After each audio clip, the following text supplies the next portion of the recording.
ये कोई passing marks है, ठीक, और कैंडिडेट को 30% कम नंबर, अगर 30% स्कोर करता है अगर वो, तो फेल हो जाता है 180 मार्क्स से। तो मान लो यहाँ कोई 30% नंबर प्राप्त कर रहा होगा, ये जो नंबर प्राप्त कर रहा है वो 30% है, ठीक, और इसमें 180 और ऐड करेंगे तो ये पास मार्क्स हो जाएगा, ठीक। अगर उसको 60% आता है, 60%, तो 60% आता है तो वो पास मार्क्स से कितना ज़्यादा ले आता है, 240। इस परिस्थिति में पास मार्क्स से वो 180 कम लाता है। इतना बात आपको समझ में आ रहा है। इसका मतलब ये है कि इस दोनों के बीच का जो डिफरेंस, मतलब यहाँ 0 से अगर चलना शुरू करें तो ये 30, ये 60, यानी ये जो अंतर होगा वो 60 में से 30 घटा देंगे, उतना अंतर होगा। तो क्या करें हम, ये और क्वेश्चंस लेंगे और जल्दी क्लियर होगा आपको। इसमें पहले आप ये समझिए, ये 60 में से 30 गया, तो 60 में से अगर 30 गया तो ये जो अंतर है वो कितने का है, 30 का है, यानी 30 ये परसेंटेज में है, ये परसेंटेज में है, ये परसेंटेज में है, ठीक।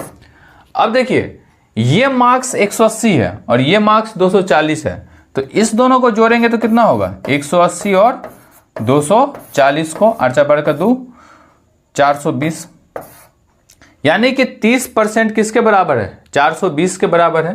तो अगर 30% 420 के बराबर है तो 1% कितने के बराबर होगा, 420/30, और 100%, तो यानी कि 420/30 इंटू 100, 10 कट गया, 3 से 14 तिया 42, 140 1400 आ गया। तो ये बहुत आसान है, समझिए बात को। ये कहाँ से लाए हम कि 30% और 60%, ठीक है ना।